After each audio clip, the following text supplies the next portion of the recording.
Hi guys. आज हम बात करेंगे इंडियन लिमिटेशंस एक्ट 1963, जो कि इसमें टोटल सेक्शन 32 हैं और एक शेड्यूल है जो कि लिमिटेशन पीरियड के बारे में बात करता है। यह 3 चीज़ों के लिए लिमिटेशन बताता है: सूट, अपील और एप्लीकेशन। यानी कि बाद लाने के लिए टाइम पीरियड क्या होगा और अपील करने का टाइम पीरियड क्या होगा और किसी बात के लिए एप्लीकेशन करने का टाइम पीरियड क्या होगा, यह शेड्यूल में बताया गया है। इसकी शेड्यूल का नाम द शेड्यूल है। इसमें जो 32 सेक्शन है वह रिपील है और यह जो एक्ट है लिमिटेशंस एक्ट भारतीय परिसीमा अधिनियम, यह 5 अक्टूबर 1963 को बना था और यह इन्फोर्स हुआ है 1 जनवरी 1964 को। तो आज हम इसकी सेक्शन 26 के बारे में देखेंगे, यह क्या बात करता है और किसके फायदे के लिए बात करता है। तो हमारा जो इंडियन लिमिटेशन एक्ट 1963 का सेक्शन 26 है उसको हम एग्जाम्पल के थ्रू देखेंगे, क्योंकि उसकी लीगल लैंग्वेज थोड़ी टफ है तो उसको हम बाद में देखेंगे। तो यहाँ पर हम एग्जाम्पल के थ्रू अगर समझें तो यानी कि कोई प्रॉपर्टी, कोई जल या फिर कोई मार्ग जो भी है वह किसी व्यक्ति को या कोई मकान दिया जाता है, वह लाइफ इंटरेस्ट के लिए दिया जाता है। यानी कि उसके जीवन काल के लिए उसको वह प्रॉपर्टी उसके हित के लिए दी जाती है, लेकिन उसको उस प्रॉपर्टी का ऑनर नहीं बनाया जाता है। तो यहाँ पर ये व्यक्ति है, उसकी एक प्लॉट है, वह बी को उसे लाइफ टाइम यूज के लिए दे देता है। तो जैसे ही वह बी को देता है 1/1/2010 में, तो बी के पास पहले से पर्याप्त प्रॉपर्टी होती है तो वह उस प्रॉपर्टी को यूज में नहीं लेता है।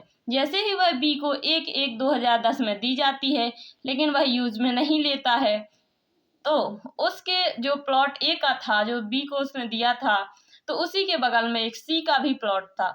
सी वहां पर रहता था तो वो प्लॉट खाली पड़ा रहता था, तो उसने अपने यूज में ले लिया उसको 2011 से 1/1/2011 से उसने उस प्लॉट को अपने कार वगैरह पार्क करने लगा वहां पर, तो उसने उसे यूज में ले लिया। तो यहाँ पर ए जो है जिसकी वो प्रॉपर्टी है उसकी डेथ हो जाती है 2030 में। जैसे ही 2030 में उसकी डेथ होती है तो लेकिन अभी वो प्रॉपर्टी उसके हित में है, जो बी है उसको दी हुई है उसने, लेकिन फिर कुछ समय बाद बी की डेथ हो जाती है। जब बी की डेथ होती है 2035 में, तो यहाँ पर 2035 में जब बी की डेथ हो जाती है तो जो सी है, सी ने 1/1/2011 से उस प्रॉपर्टी पर अपना अधिकार जमा लिया था, तो वह अपना यूज में उसे लिए हुए था। तो जैसे ही 1/1/11 से 1/1/31 तक उसकी जो प्रॉपर्टी है उस पर उसका अधिभोग जो है तो 20 साल हो जाते हैं। तो जैसे ही 20 साल होते हैं तो वह मांगता है कि हम इस पर इंटरेस्ट चाहते हैं, क्योंकि हम 20 वर्षों से इस प्लॉट पर कब्जा किए हुए हैं। तो वह यहाँ पर एप्लीकेशन लगाता है कि उसे ये प्रॉपर्टी चाहिए और इसका ओनर उसे बना दिया जाए। तो यहाँ पर ऐसा नहीं होगा, क्योंकि उसके 20 साल तो हो जाते हैं लेकिन जो बी का इंटरेस्ट उस प्रॉपर्टी पर है तो वो लाइफ टाइम जीवन हित टाइम उसको आजीवन जो उसका जीवित है वो जब तक बी, तब तक उसको इंटरेस्ट के लिए दी गई है। जैसे ही बी मर जाता है उस दिन से उसका टाइम जो है तो काउंट होगा कि इस दिन से वह कब्जा किए हुए है। तो बी की डेथ हुई 2035 में, तब तो उसकी डेथ नहीं हुई थी। जब 2035 में बी की डेथ हो जाएगी तो उसके बाद टाइम चलना स्टार्ट होगा। तो यहाँ पर ये इसका टाइम जो है तो 2031 में 20 साल नहीं माने जाएंगे। जैसे ही 2035 में बी की डेथ होती है फिर इसका टाइम जो है तो चलना स्टार्ट होगा। यहाँ तक का टाइम जो है तो वह एक्सक्लूसिव कर दिया जाएगा। ये टाइम पीरियड उसमें 20 साल में इसकी गणना नहीं की जाएगी। जैसे ही बी की डेथ 2035 में होती है तो ए के जो एलआर हैं उनका हक है कि वह एप्लीकेशन लगाएं 3 साल के अंदर कि वह प्रॉपर्टी उनके पिताजी की है और बी को लाइफ टाइम इंटरेस्ट के लिए दी गई थी, अब उनको वह प्रॉपर्टी वापस चाहिए। तो वो यहाँ पर 3 साल के अंदर एप्लीकेशन कर सकेंगे। और जो सी का कब्जा था वह तब गिना जाएगा जब बी की डेथ हो गई, उसके बाद वह उसकी गणना शुरू होती।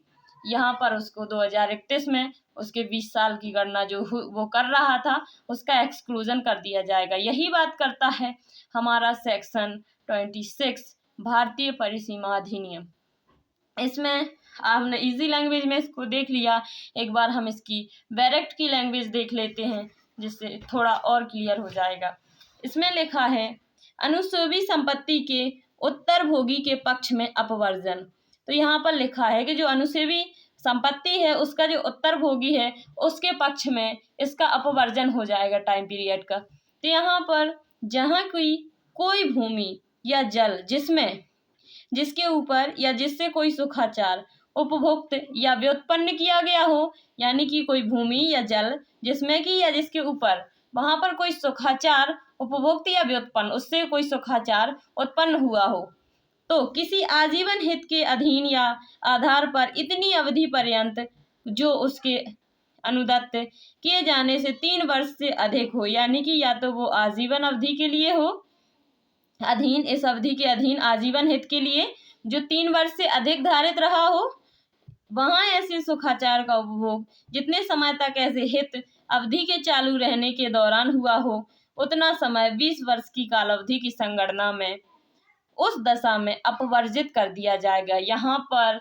यानी कि कोई प्रॉपर्टी या तो 3 साल से अधिक टाइम के लिए या फिर आजीवन हित के लिए दी जाती है इंटरेस्ट के लिए किसी व्यक्ति को, तो उसमें जो 20 साल की गणना होती है उस टाइम पीरियड के बीच में नहीं की जाएगी, उसका अपवर्जन कर दिया जाएगा।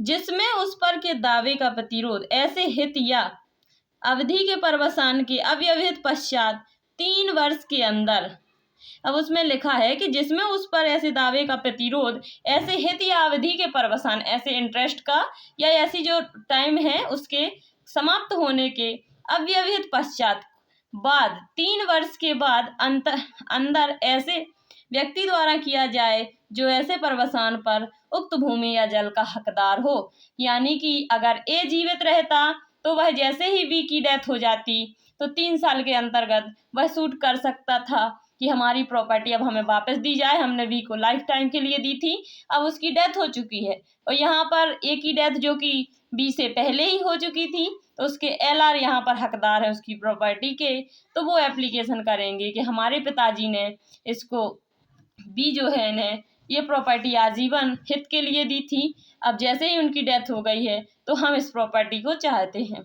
यही बात यहाँ पर करता है हमारा सेक्शन 26।